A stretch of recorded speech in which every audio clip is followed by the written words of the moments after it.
Hi, I'm Bess Gaby, Executive Director of Hygienic Art, and I am the Creative Director of Creative Cooperative City. And I'd like to thank you all for being here today. To get us started, I would love to hear a short introduction from each of you about who you are and a little bit about your experience or background, organizations that you're involved with that you feel are important to this conversation today. Hi there. Thank you for the opportunity to be in this space and to be a part of this conversation. My name is Colton Harris, and I'm a resident of Groton, Connecticut. I'm an artist, musician, writer, director, and my affiliations are really wide range. But I'm in my job right now, I'm the program associate at the Connecticut Office of the Arts, and I serve as the vice president on the board of a New London-based organization called Writer's Block, Inc., which is a youth-led interdisciplinary arts organization that focuses on empowering youth to use the arts as a vehicle for social change and social engagement.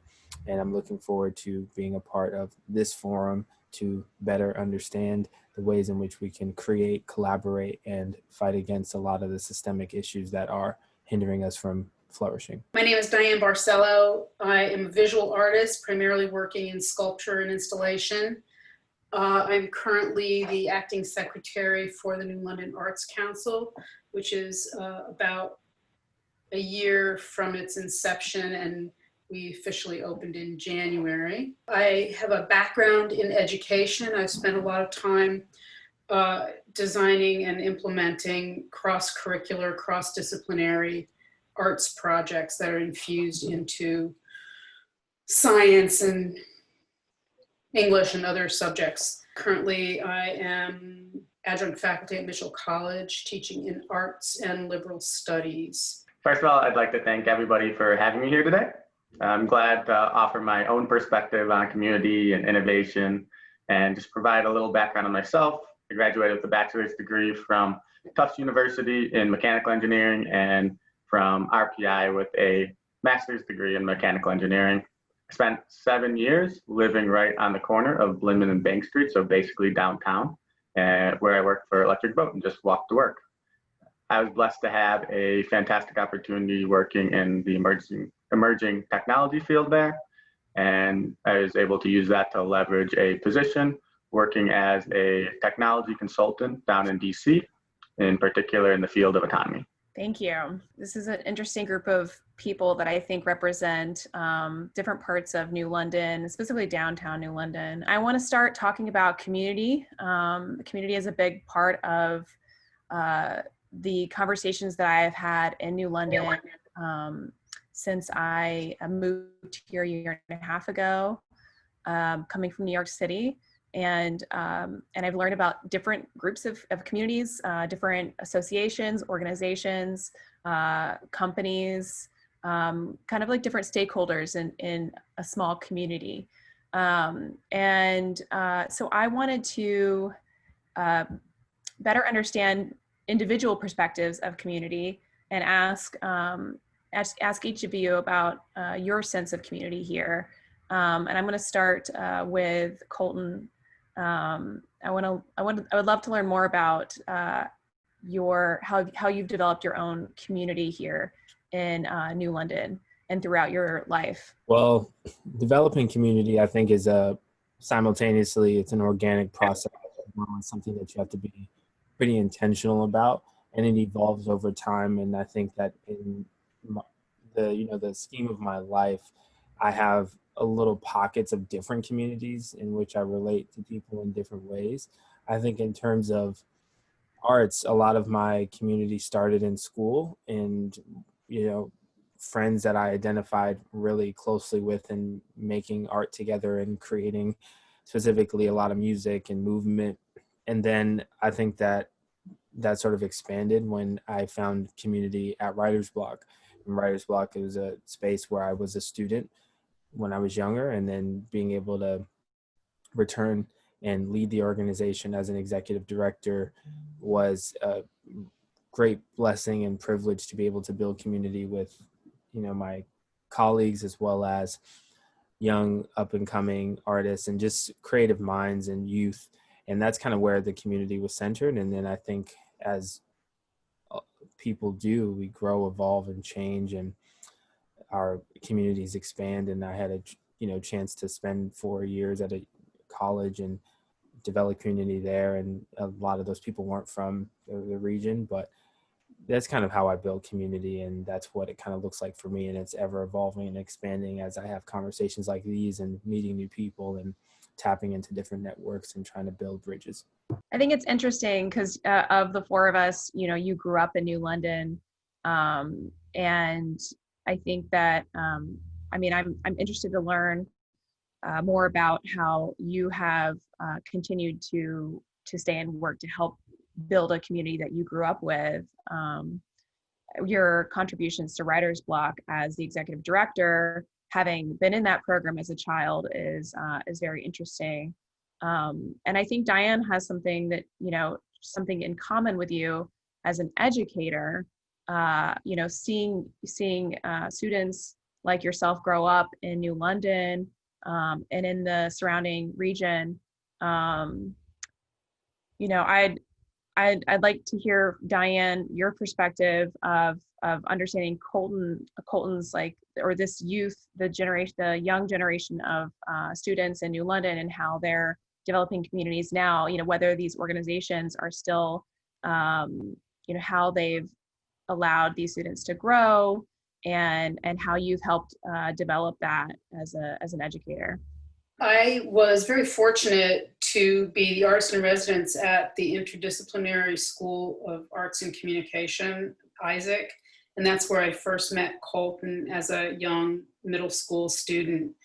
And the really nice thing about that school is it thinks about education in an interdisciplinary way, which is what opens the door for young kids that are in the crucible of their life, discovering who they are, and allows them to express themselves in many different forms. Mm-hmm. And my part of what I did as the artist in residence there was to collaborate with educators in all disciplines to create artistic projects for students, so that the content of what they were doing was embedded in the structure, in an arts structure. Mm-hmm. So the action of making the art to deliver the content of their science class or their English class became interwoven, and it allowed them to own the material in a more profound way. Mm-hmm. So that's how I was working with in an interdisciplinary way to make an impact, to break down those kinds of things. And also, there's so many aspects of art making that involve other disciplines, like just the act of building. It requires sort of a basic experience of the physical world, what stands up and what doesn't. And when you're working with materials, you might be in a two-dimensional way. You might be working with the realities of the chemistry of the stuff that you're moving around, be it paint or glaze or whatever. So there's a lot of science involved in various aspects of making art. I'm veering a little bit off from your question, but it stems from my years of experience in the K-12 classroom as an arts teacher, but really my nature is to make these connections with other disciplines because I'm curious about everything. Yeah, it's interesting. The dynamics between you two, it's just a great story to hear. And I think that, in a small community, you have these, you can have these closer connections, like less degrees of separation between all of us.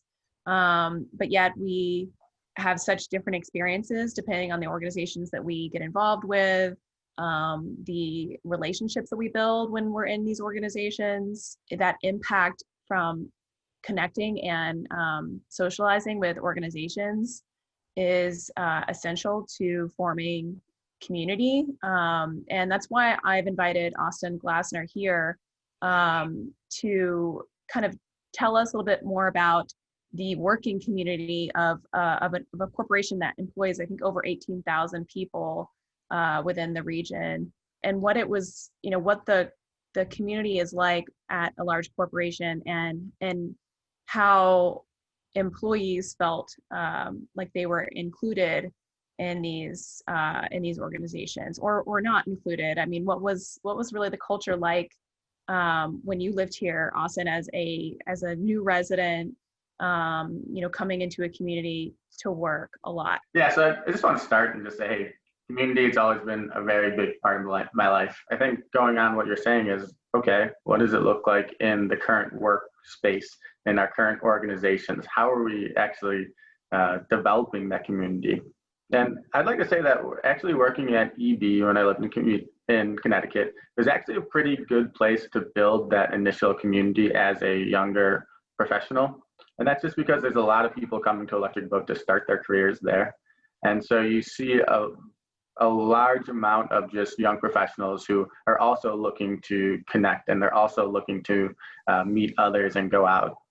Personally, I've actually had a harder time now moving to DC as a 30-year-old and trying to make new friends and trying to connect, just because the community is so much larger. With that in mind, I don't think we're doing the best we can. I think that obviously things could do better. I've always enjoyed the local events in New London that everyone seemed to be aware of. I mean, be it the annual food stroll or the chili cook-off, a sail fest, a beer fest. What we really need to do is we need to help connect the two communities a little more and have it not be where it's two separate communities, right? Have them blended into one, where the people at Electric Boat aren't the Electric Boat community, they're part of the New London community as well, and vice versa. Yeah, to your point, that's a big part of the conversation that we've been having as community leaders in the area. Colton, from your experience, how do you think localization can be approached more creatively? I think localization can be approached more creatively in a variety of ways. I think that first having the perspective that local is a conglomeration of homegrown as well as people who have like come to an area. And I think that it is really has to center around the people and figuring out ways to unify people, get their voices and their perspectives, and creating spaces for people to create. And the work that I do and have done, especially working with young people, the beauty of it is that I don't have to think too much aside from just providing a framework and providing space, and then the product, if you will, comes from them. So I think that adopting mindsets to where we just think more about creating frameworks, whether it's events or spaces or opportunities, and then letting the beautiful human beings do what they do, and we'll see a lot of output that will surprise us and bring us a lot of joy. A part of building space intentionally is specifically organizations offering varied opportunities and centering their focus on particular constituents and demographics, and doing that through community engagement and having representatives and liaisons into the communities to sort of create space. So that could look like an art gallery hosting a music night on Thursdays, but each Thursday it's focused on a different genre or a different, group of people. And I think that making sure that the spaces as a whole have representation within their employees as well as, board of directors, and that being a gateway. And so I think that when we think about creating space, it's not just about bringing people in, but it's also about going out. And I think that we would do better if we saw opportunities to use the natural resources of parks that we have, as well as just like outdoor spaces when appropriate, to sort of create more inviting spaces and just opening them up a little bit more so that different types of people will feel safe and welcome in those spaces, and not sort of dictated or controlled by the environment, but being invited to create and use it how they would see fit. Austin, I'm just curious, that idea of being local, moving from a small community to a larger community, what are your thoughts on localization? So, I mean, just going on the topic of localization, I think it's interesting to think about that I've kind of gone through in my studies And it's just this idea that in the past, I mean, we go back to tribes or we go back to small villages and things like that. The perfect number seemed to be around between 100 and 130 different people. And once they got beyond that number, you generally see a group of, if it got to 160, those two groups would break off and form two separate communities of 80 people, right? And then they'd grow into 130, and you'd see the same thing kind of going over and over again. And so to me, it's an interesting point.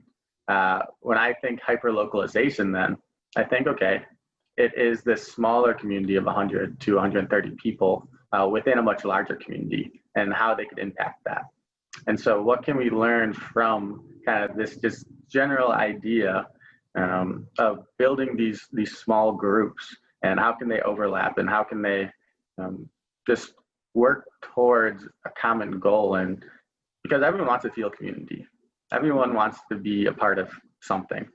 And I think just having that in mind, we can really just work towards building that outside of just the standard, I'd say, buckets that we have. Diane, I appreciate your thoughts on localization. We've spoken about this several times now, and I'd like to lead into asking each of you how we could be thinking more creatively, or working with creatives to approach localization differently. What are your thoughts on that, Diane? There's a couple of things that Austin mentioned that I'd like to respond to. I've heard that, I don't know if it's a statistic or that historical idea, or that communities tend to have a tipping point. And it occurs to me that the reason that might be is because we crave a level of intimacy or comfort that we lose after a certain number of people, because you can't be close to everybody. So you kind of have circles of intimacy that kind of ring out to larger and larger groups. But I do really love this idea of overlapping, intersecting circles. And as you're sort of reminiscing about your childhood, where you're gathering to play with your friends as a child, which we all did, and then as you get older, you're socializing in a different way out publicly. So your environment is shifting, and then ages and stages. And then as you maybe get comfortable and, establish your home, maybe that shifts also. And I have to say that outside of family, the way I have built community has been through working together with others on a common goal, be that an art project or some community event or whatever. I mean, it could be anything. And education offers that a lot. That's a place where you can work individually or you can work together with others. And certainly you're constantly collaborating with your students. And so you can maximize that in whatever way you want. And that, I think, for me, carries over into community work.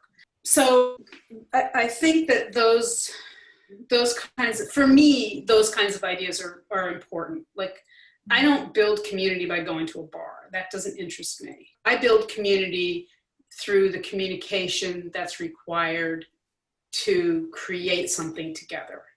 Mm-hmm. And I'm saying the word, I don't even really like that word, create. So to work together towards a common interest. So anyways, that's where, for me, the community building is. And in that lies a really cool idea about overlapping circles.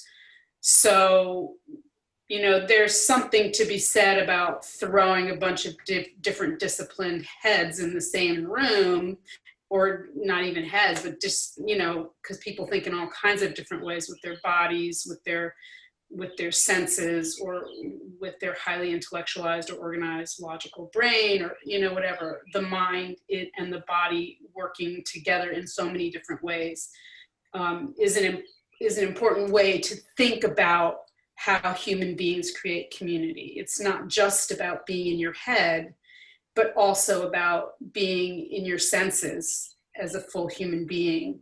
And in those ways, we can be more inclusive. And I also wanted to respond to Austin's comment about two communities.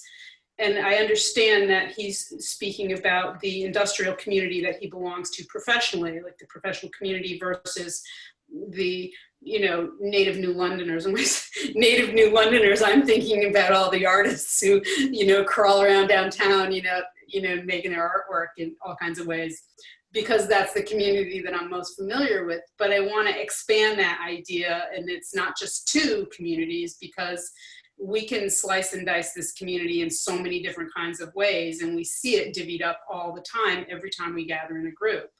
There's definitely racial divides in New London that I see constantly as an adult that I don't see when I go into the schools. You get a totally different cross-section of New London is comprised of when you walk into any school in New London. And I think that that's really an important thing to keep in mind. And I think the policymakers and the adults who are, you know, the decision makers who are out and about don't necessarily see that cross section, and if they're not going to the schools, or if they don't have children that live in New London. And I think that's super, super important, because we want to include those voices, and that brings up the idea of the intergenerational conversation. It's not just about the professionals or just about the students, but there's also, you know, a great deal of retired and older people who have a wealth of knowledge and experience to share in the community. So there's so many different ways to divvy up all these little pockets of communities within this larger New London that we live in. So just offering different ways to think about that, and how can we leverage the power of all of those voices and experiences to build a cool thing. Thank you, Diane. Colton, something that Diane brought up that I would love to have your perspective on is, as in your role at Writer's Block, and now with the CT Office of the Arts, events I know are a big you know, part of events and performance, and that those art forms that bring an audience, bring people together to witness or experience or to be a part of. I'd like to hear from your perspective the importance of those that act within the community, or those organizations or events that are taking place, and also, you know, responding to Diane about inclusivity and why that is so essential. Yeah, I mean, convening is a natural part of the human experience. And I think that back to the conversation, even around intimacy and community, it's really important. I think that although events and convenings are important, I think that in most geographical communities, where what you're going to actually see is sort of a false sense of connectivity because of those gatherings. Just because people assemble and gather doesn't mean that there's inclusivity or that there's actual intimacy and connection happening. A lot of times people roll within their cliques and circles, which inherently isn't negative, except that most of our communities and spaces are plagued with various inequities that can create this sort of this false sense of beauty, if you will. So I think our work at Writer's Block was really essential, because it was really about centering the young people's voices and creating the art that they wanted to see about the social issues that they wanted to address, and not remaining silent. However, most of our shows were typically attended by people who already aligned with the worldviews or the ideologies that were being presented. And I think that in all communities, different types of communities, you're going to find that it's hard to do the inclusivity or the outreach because a lot of barriers exist.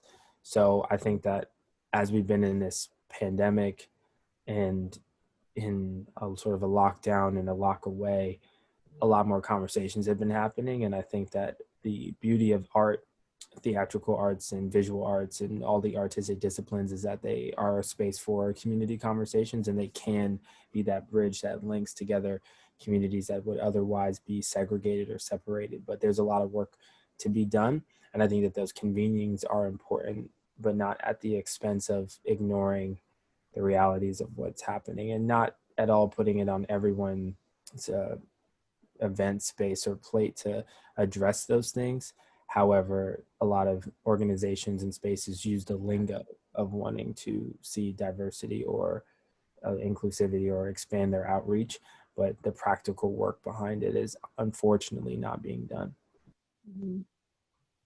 Thank you. That's very insightful. You know, as the director of an organization that holds events, that is something that that I take very seriously, and you know, look to try to work on. I think community conversations are very important, and I think we live in a very unique time that allows us to have these conversations. On that note, you know, I'd like to hear again from you, Colton, just, you know, going forward, how do you think that we could do better? How have you felt left behind by an organization or community in the past, and how do you hope to affect change going forward, with your positions?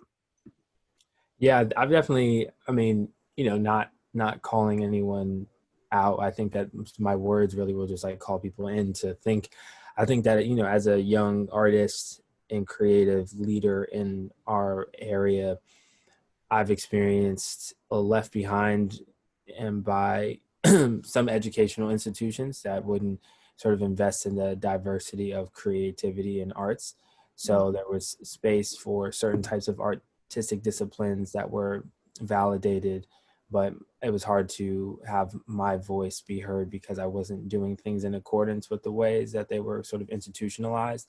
And then I think also about the time I got out of college, I was trying to get into a lot more acting and trying to do more acting, and the theater community in a wide sense in our region was highly limiting and exclusionary towards, you know, I had explicit conversations in which I wanted to audition for a part at an unnamed theatrical institution, and instead of giving me an audition, they sent me an email for a contact person of someone who does theater with all Black cast, and you know, letting me know that I couldn't audition for the part because the rest of the cast was a family and they were white, and it would really disrupt the audience's experience of their willing suspension of disbelief, because you know, it would have to do too much work of explaining my presence. So, you know, and these are, you know, well-meaning, you know, artists and creatives. So I think those are the times that I felt, you know, that way. And in my position now, I'm really going to be holding a lot of community conversations to really address those things, because, you know, a lot of people, I still think, even in the midst of our awakening right now, collective national awakening, there's a lot of people still in denial that these things still happen and exist. So these are things that we have to kind of address. And then I think as we see, especially within organizations, opportunities for different voices to not only have presence, but also power and leadership to be able to naturally shift some things, just to open things up a little bit more. Thank you. I know this is may seem like a stretch, but I mean, from my perspective, it makes sense, as an artist feeling like the other often, or as a creative feeling like the other, kind of trying to, really struggle through through like leadership and management and positions of leadership and management. And when I feel the opposite, that creativity is essential to leadership and management, to be able to problem solve and to be able to work with different personalities, different, different solutions, different teams. I think creativity is essential to communication. Austin, I would be curious to hear about your perspective, as, from my understanding, a very creative person in a very tough field of, mechanical engineering, a very, you're a numbers person, even your reference to the circles group, is very logical. And your experience, trying to fight for programs or projects that you've worked on, that may not have a bottom line that directly correlates to like the gains that they want to have. It's tough in an industry when creativity is not valued because of the bottom line. But the work that happens when you're working with emerging technologies or creative solutions to problems is so important to growth and innovation and more functional teams. What are your thoughts on that, Austin? I want to just start by saying that I think that creativity is always valued, even being in an organization that, or just in general, organizations that have a lot of processes and procedures that you need to follow. You could sometimes feel that, your creativity has no place. But I think that is more just a story we tell ourselves, right? We're not just a robot following a script. There's a difference between us and a robot, and that's the fact that we don't have to follow blindly, right? And we shouldn't. And so if we have these processes and procedures, it's all up to us to actually ask why we're doing them, right? You can't follow just because you're told. And by doing that, that's where you open up the door, and you could probably find some better way to do it. You could be more creative. There probably is some other way that could get this product or get this thing delivered better. And oftentimes it's the people with fresh eyes who could deliver the best perspective. And so it's harder being a new person coming in and suggesting changes as you're trying to find your footing. But oftentimes that's actually the best time to do it. So even though it's sometimes hard to speak out as an individual. I'm like so fascinated to hear that, because I feel like I experience it differently. I've had such a hard time as a new person in a new community to speak differently. So I do not think that is easy per se to do it. I think that is hard to speak your mind and to come out and say, hey, you guys have been doing this for 20 years. And here I am as somebody who's been doing it for 20 days. And I think you're doing it wrong. Mm-hmm. That's not an easy thing to do. But from the same sense, you are the person who has that fresh perspective. And so it's more likely that you could come in and come up with a more creative solution that hasn't been thought of before. And so, no, I don't think that it's easier per se, but I think it's a way that we should all be pushing ourselves to do and to challenge the perceived what's laid in stone right now. So hope that clears that up a little bit. Do you have any examples of how you've shown your creativity to solve solutions? Or, I mean, broadly, I would love to hear like a story more about, what the kind of problems that you face as an engineer. Sure. So I don't want to get into particulars in any of the jobs or anything like that. So I'll keep it back broad. But I guess just going, and maybe this will take it on a little different tangent, but it's just really about bringing more people in. And I think to me, that's where it's really all about this inclusion that we talked about, right? When I grew up, I was part of a family that had really big personalities.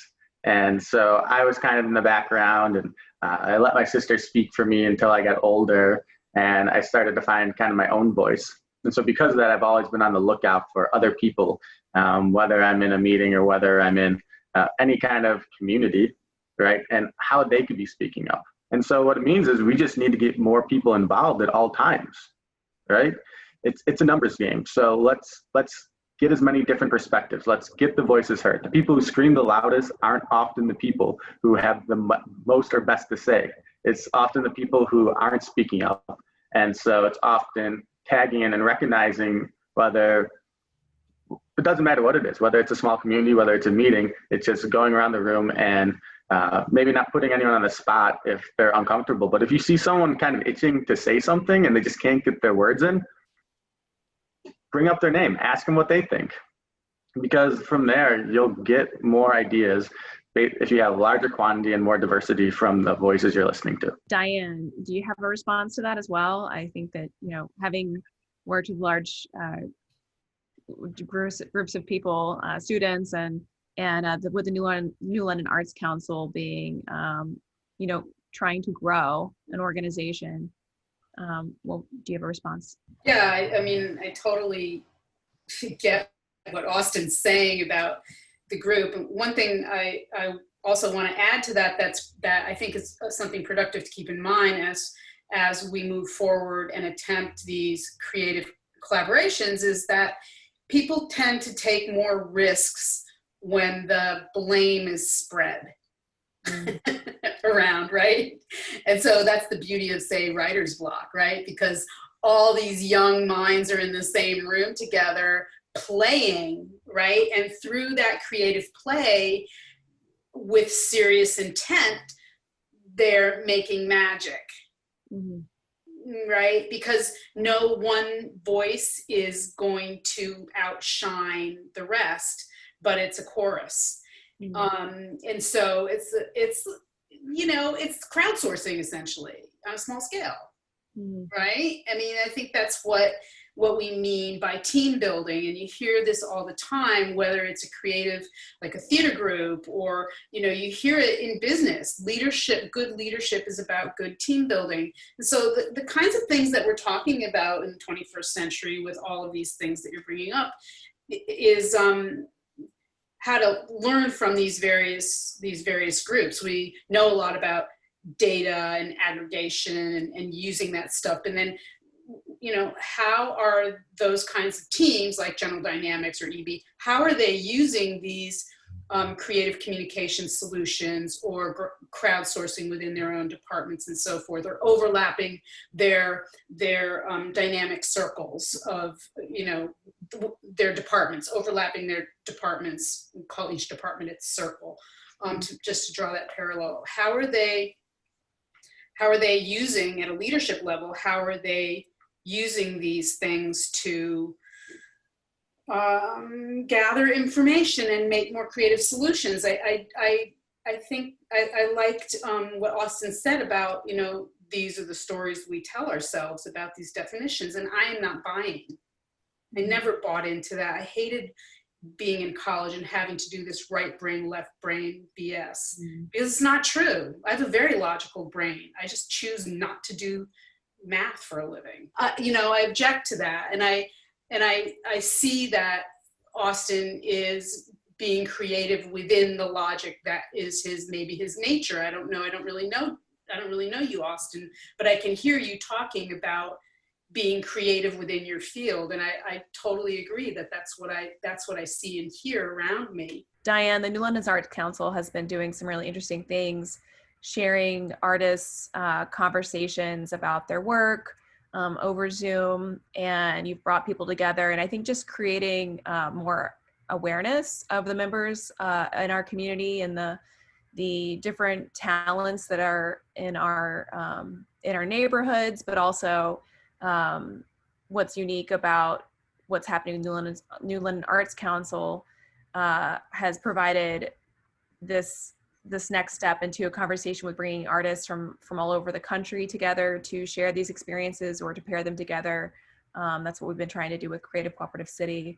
What I could not have done if I had not been a part of the New London Arts Council. I truly learned a lot from that experience, just getting to know members in my community and the fellow creatives. So on that note, we're each building more inclusive spaces, I feel. each of us is working in their capacity to create opportunities for the members or the participants or the like-minded individuals that we represent.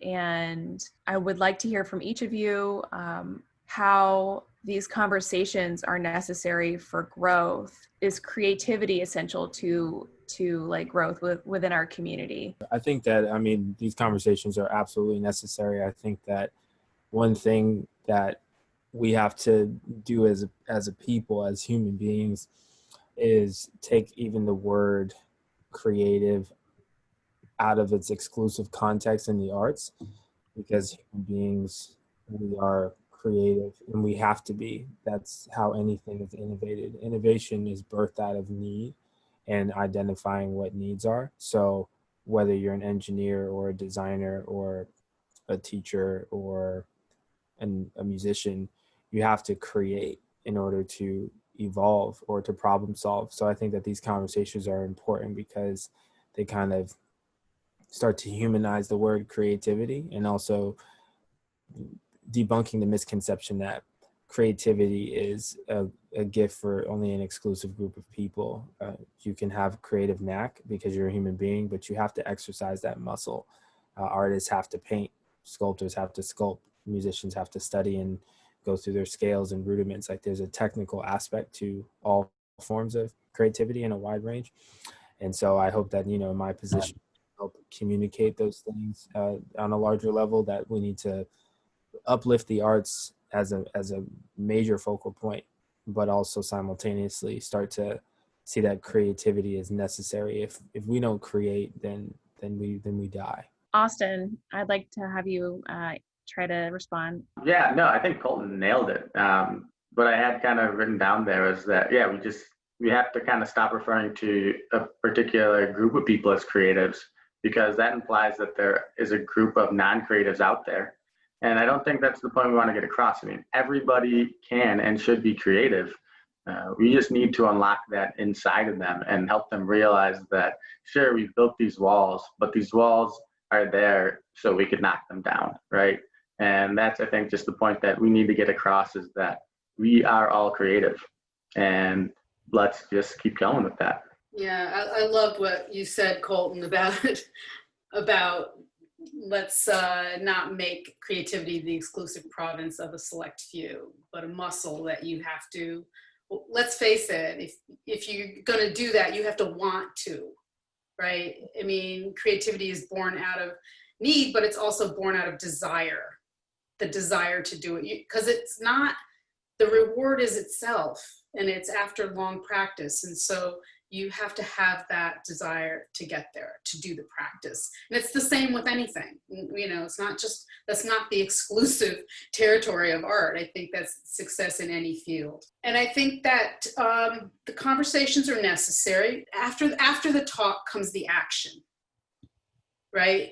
And you don't want to keep preaching to the crowd, preaching to the choir. So, all right, so we have these conversations, and now the next thing is a brainstorming session. Like, okay, what's the project that we want to collaborate on with an engineer, like to create this traveling sculpture that I want to do, right? How can we use each other collaboratively to create something really cool and interesting that engages the community?